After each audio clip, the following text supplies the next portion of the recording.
All right, hello and good evening. Welcome to ongoing Town Meeting Day election coverage by Town Meeting Television. My name is Bridget Higdon, the managing editor of the Essex Reporter. I'm joined here this evening by Andy Watts and Ethan Lawrence, who are running for the two open seats on the Town of Essex Select Board. Thank you for joining us. If you're tuning in live, we welcome your questions at 802-862-3966. And you can watch Town Meeting TV on Comcast Channel 1087, Burlington Telecom Channels 17 and 217, as well as online at youtube.com/townmeetingtv. So thanks very much for being here this evening. You're both running uncontested for two seats on the Select Board, 3-year terms. Let's start with some opening statements. Tell us about why you're running for re-election, and what do you hope to accomplish this year? Andy, let's start with you. Okay. All right. So this is this will be my fourth run for the Select Board. One of the things, there were as I questioned myself whether to do this an additional time, the thing that excited me most is the fact that we're now past separation, and that we have at this point, I think, more freedom to think about other things. One thing that really has me excited is that we are currently talking about purchasing a piece of property inside the town, because our town hall is no longer in our town. Right. And so that's kind of got me excited about potentially establishing a new town center, a new municipal center, and that's what's has me going here. Awesome. Great. What about you, Ethan? A few of the things that really get me excited about the Select Board, as you know and many others know, when I started last year there was nobody running, and it was to fill an expired seat. And then this year I was kind of like, I wanted to do it again, and then I was completely shocked that there was nobody else that wanted to jump in. So I was like, well, it's what I feel is now my duty to continue what I started, and as Andy mentioned, see through all these great things that are happening with the town, and give a voice to some of the people that I got on the board for, to continue to promote the growth in Essex, as well as maintain the countryside that we have in Essex, and it's really a beautiful part of Essex. And as the town continues to grow, it's something that we need to incorporate with it. So, Great. As sort of one of the longest serving board members and one of the newest, what are some things that you've learned from each other, or that different perspectives, something that you've each taken from one or the other? Wow. So 3 years ago was the first time I met Ethan. He came to town meeting. It was actually the last in-person town meeting we've had in a while. And he stood in the aisle in front of the microphone, and he spoke his piece. And later that night, I heard somebody bad-mouthing him, and I stood up for him, said, that individual, I didn't know his name at that point, is my hero. Because he stood up and he said what he wanted to say, and he didn't back down, and he was out there. And a couple weeks ago, we did what we call it a town tour. We took the Select Board members 2 at a time, and went and visited all of the towns, and get introduced to all the workers, where they work, and what kind of work they do. And Ethan and I happen to be in the same same group, yeah. And I was, mentioning to folks that I learned a lot about the town, but I also learned a lot about Ethan Lawrence, and I'm fully impressed by him. That's great.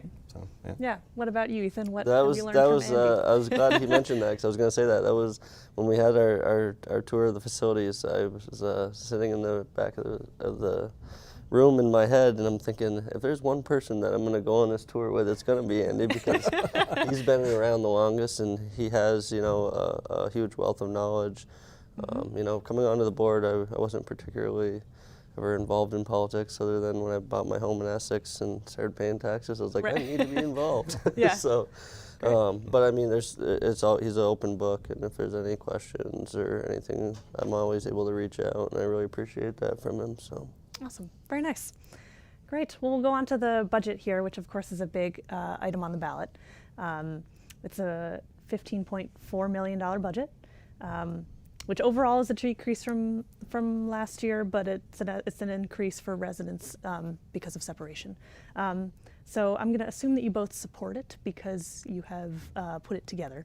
But tell me a little bit about, I guess, why you support it and what to you is important about it for voters. Ethan, you want to start? Yeah. So one of the biggest things that was new for me to learn and be a part of the budgeting process for the first time.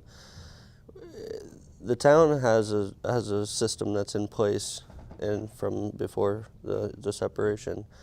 And if we wanted to continue to have the same amount of employees, the same amount of services and everything that we currently have, there wasn't just, money to be eliminated without eliminating positions and people and good workers for the town. Mm-hmm.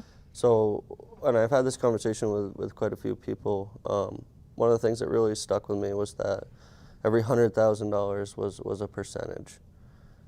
So my argument with a lot of people is to defend the budget is $2.2 million really worth not having those services? Mm-hmm. And inflation was another big part of it. Sure. None of us predicted that, and Right. we're all feeling it at home as well. Mm-hmm. So I learned a lot. I fought for some things, Yeah. but overall I was really happy with the budget, and I'm excited to see what Essex has in store for itself, and I'm hopeful that the voters also believe that we did a good job putting the budget together. So. Great. And for you, Andy, what do you want to highlight about it? Well, yeah, I remember. This is. I've been through this several times, and I recall back in my early days. I used to pride myself to find I could find $300,000 worth of stuff to cut out. A couple of years later, it was only $60,000 that I was able to find to cut out. This year, I couldn't find anything, very little, in the a couple $100 kind of thing. So I think. It's been, for me at least, I've seen growth in how the town is dealing with their budget as well, where they're really only asking for what they need, and especially this year, with it known that 41% of our tax base is gone. Right. And in order we really wanted to focus on keeping our services the same. We didn't want to cut anything. We didn't want to lay anybody off. We did eliminate, a couple of positions are going away. We no longer need a shared manager, so there's only two management, Right. Senior management positions, and then the town clerk's office will go from 3 to 2 as the city clerk transitions out. But. I think it's where we are today is a result of where we've been, and I think the staff put together an excellent budget for us to work with. Great. Yeah, thank you. Also in the ballot are a number of articles. Article 6 adds a 1 cent to the tax rate to fund capital projects, while Articles 7 through 11 are charter changes related to the separation of Essex Junction and Essex Town. I guess talk to me a little bit about these as well. What do you support about them? If all of them in their entirety, I assume. But yeah. So to clarify something, none of the charter changes have anything to do with the separation. I'm starting there, although you mentioned capital first. That's but fine. It's an interesting story about how we got to these charter changes, in that a resident came to us asking for the ability to recall select board members. Right. And this individual said, well, if you don't do anything about it, I'm going to come with a petition. And then our thought was, well, we wanted to control the language that goes in there, so we might as well, go forward with it. And so we decided to establish a charter committee that said we might as well look at the rest of the charters. Are there any other things that it would be nice to have?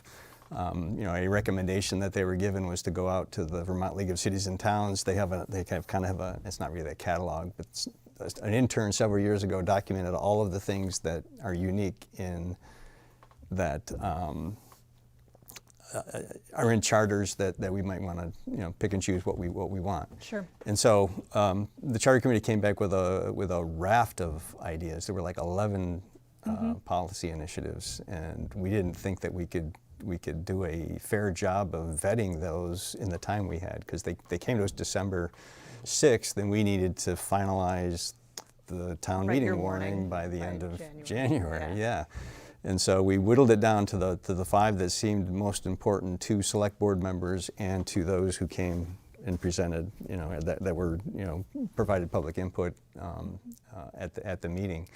And so again, they're not at all related to the separation. One is just a reorganization of the charter. I've been on the select board for 9 years, and I still have trouble finding things in our charter because it's so poorly organized. And I think that's a definitely definitely support that one. There's a change in there that allows us to establish fees. During COVID, we wanted to add a cost, add additional charge for dog licenses, for example, because many more people were doing them by mail. Right. And it turns out, you can't do that because the state sets dog license fees. And so we wanted to have, just an example, that we wanted to have the ability to set our own fees. South Burlington, Williston, there are a few other municipalities that do that.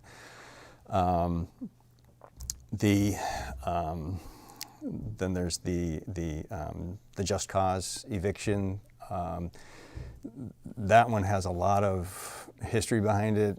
Maybe not a lot, but a recent history with the legislature and the governor. And again, we didn't feel we had enough time to vet all of the language, and so we stripped it down to simply giving us the right to establish an ordinance.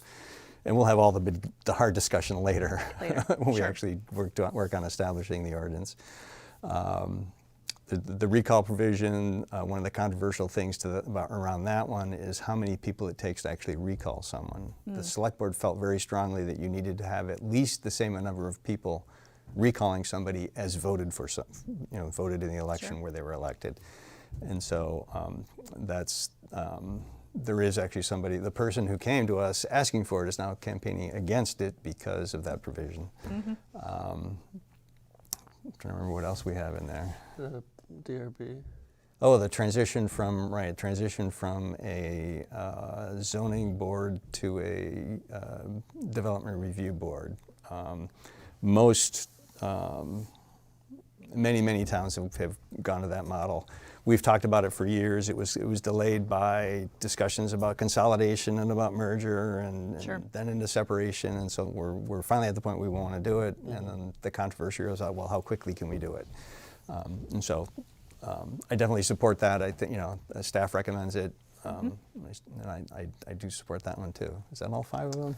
I think so. Yeah. Okay. Just because reorganization is one. Right? Yeah. And then you mentioned the capital tax. Yeah, with 41% of the grand list going away, the 2-penny tax that we have used to raise $525,000 or so. With a 41% reduction, we're getting $322,000 or something like that. They're close to that. We offset that this year by by using $200,000 of fund balance to offset that difference. But we know going forward, there's a shortfall there because of the change in the tax base. And so staff asked for 3.39, and we backed it off to 3. We're also facing reassessment, which most of the state is right now. Yep. And so with not knowing how reassessment is going to change our property values, because that's a 3-cent tax on the value of your home, and it's a fixed number until the next reappraisal happens. And so without knowing how much of an impact that was going to have, there was a recommendation that we ask for a lower number and then reevaluate whether we need to ask for more or less or however we want to deal with it. So that's the 3% that's going to go towards capital projects, which are typically public works, just for folks who maybe don't understand what a capital project is. Right. Public works endeavors. Are there I guess, Ethan, is there anything you want to add? Yeah, about I was just ballot going to add articles? that with the capital tax, because that was, throughout the budgeting process in the capital budget, one of my, I won't say it was an argument because it was just something that I cared about, but we were eliminating a project from Public Works for the year, and I spoke up and said, well, what's $200,000 out of the fund balance when we have all this fund balance and we're not allocating it to tax relief, because there's other needs for the town as the future moves on, and we felt that the best way was to have the budget the way we presented it. So when we came to raising the capital tax, I did some numbers like I did on the floor of my first town meeting, and I was like, well, 1 cent was was right there around the $200,000 mark. So I said, well, let's compromise there, and capital is huge, and Essex has not been known for being on a direct schedule where we plan and buy things, because frankly we don't have the capital fund that we should have. Sure. And Andy's seen it for a lot longer than I have, but if we continue to underfund, it's only going to get more expensive as the years go on. So Right. What would you, that capital fund, where would you like to see some of those funds go in terms of what projects do you care about in town? we have a lot of projects in town right now. I mean, one of the biggest, but two of the biggest are on Sand Hill. I mean, between the fire department and the Public Works, we're working on, or I should say, Aaron Martin's working a really good job on securing a grant with the state of Vermont for a new salt shed that's going to be costly. There's building repairs and upgrades that have been needed to be done for a while. Those are just some of the many things. We're looking at our big truck replacement, changing the I think it's 10. Is it 10 years right now? I think they're on a 10-year. Yeah, we were at like 12 years. We've gone to 10, Yeah. and then the recommendation is 8 for replacement of large vehicles. Because we're finding that they're falling out of warranty, 3-4 years before we're trading them in, and then the amount of money that we're spending on repairing these vehicles, we could have put a large money down to replace them. New, right. So, Okay. the charter changes were really an all-in-all effort. Like Andy said, it was crunched in at the end. The charter committee itself was one of the biggest accomplishments. Moving forward, this is going to be an option for every town meeting. But there was a lot of changes that were proposed. We supported a ton of them. We just didn't have the time or wanted to throw that workload on staff that much. But as you said, they can come back. Yeah, in they the can future. come back, and that's one of the things we stressed, and we talked to people, and frankly, there wasn't a large audience of the public that showed up to support or not support or ask for changes, and it was a small group of people, and pretty much the people who volunteered to be on the charter committee. So it was nice to have that group doing a lot of work. I mean, props to them, because we combed the language a little bit, but they put in all the work. So. Great. All right. We'll remind folks who are watching at home that if you're tuning in live, we welcome your questions at 802-862-3966. Again, here with Andy Watts and Ethan Lawrence. So let's see. We've covered lots of topics here already. I've got another little off-script question for you, and that's I'd love to know what kind of economic development you'd like to see in Essex Town, if any. Now that we've got the town on its own, what sort of growth would you like to see? I know you talked about balancing the natural environment with growth and business. Got any thoughts you'd like to share about that? I'll go. Go ahead, yeah. So one of the huge things that I've been in 4-H since I was 5 years old. I'm not anymore because I'm too old. Right. Trying to get my kids, and I've been around farms, and I grew up on a dairy farm, and it was really hard. I watched a dairy farm, go from being a huge success to a non-existent dairy farm anymore. And there's sustainable farming out there, and a lot of it is based around agritourism. And Essex is the perfect place for that. We have the land, we have the old farms, we have the customers is the community and communities around us. I think about it as like having the big Hannafords in Essex. We attract 5 or 6 communities to Essex just because of a supermarket. Right. So if we can, have more of the, the harvest festivals and, farmers markets and stuff like that, there's just so much growth that it can benefit the town as well as, use some of the land. I mean, not a lot of land is sit unused, but if you drive through Essex, there's quite a few beautiful fields, and you're like, what, what are they doing with that? Yeah. So, but yeah, I mean, that's, I love to see small business growth. I think Essex has done a really good job with the commercial side of the business, but I think at a certain point we need to assess, where we are, where we want to be, and what's our goals moving forward as a whole, as a town. So I think that falls into the rewriting the town plan they're working on right now, and then kind of just hearing from the public. Yeah, great. What about for you, Andy? Yeah, once we get past town meeting, we will start talking about our strategic planning for the year. Last year we had a meeting in May to define what the work plan for the coming years is going to be, and discussion about development has been coming up a lot lately.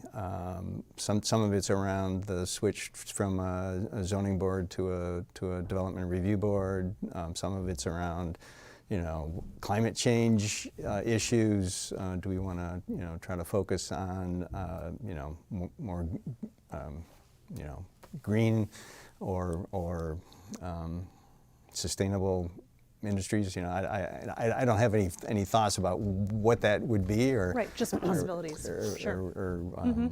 And the as I mentioned before,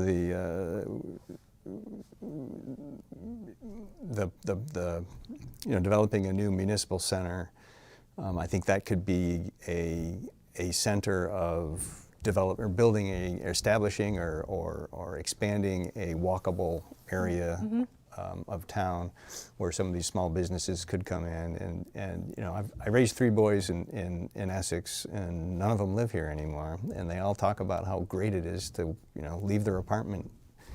And there's multiple options for places to go,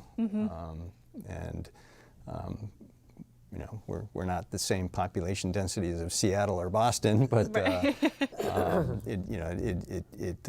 there is certainly I think especially with wanting people to drive less, if you can walk to the places that you like to go to, then we should work toward that. Yeah.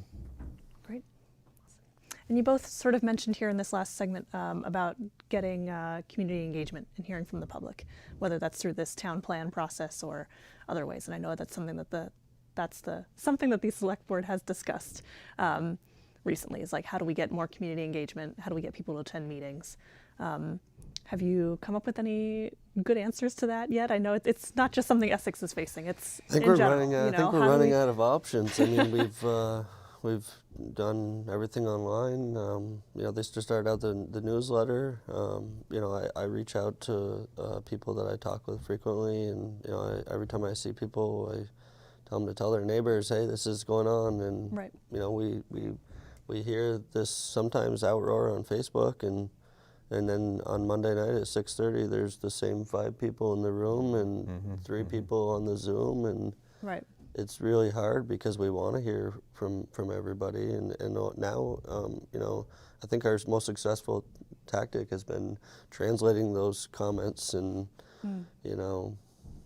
using those as voices that we've heard, because there's no one coming to speak. So I wish I had an answer. I don't know if there's ever since separation was approved, Select Board meetings have gotten very quiet.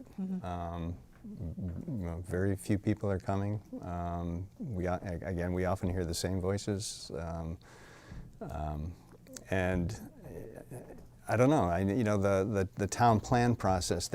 I've heard that they've they're having various times, various locations, trying to get people to come in and make comments on the town plan. I've heard that there's been some excellent response there. This past Friday, I did a coffee chat at Uncommon Coffee.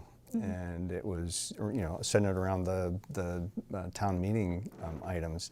I was very nervous about going into that but I had a blast. It was and so I told our town staff to put me on the rotation. So okay, so you know, this month I'll be the chief of police. Then, you know, so just to get into the rotation, try to get more people involved, to get more exposure out there.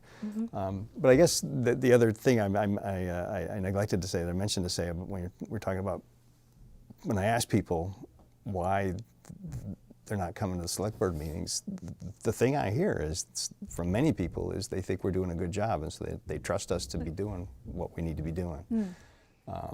I don't know how prevalent that is, whether it's just people that like me that are saying that, but I don't know. It's a real strange thing to not have people show up at the meetings.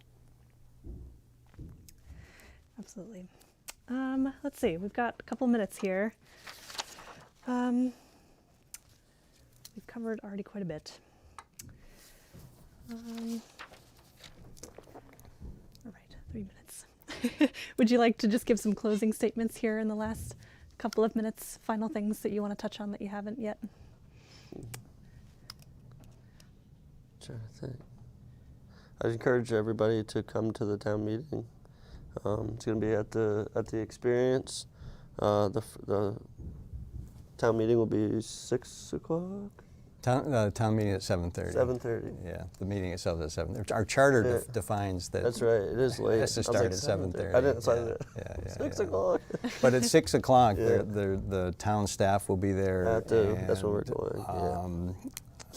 Many of our Little bit of a meet and committees greet, right? committees Yeah. will have tables there. People can come and find, have, ask questions, talk to people.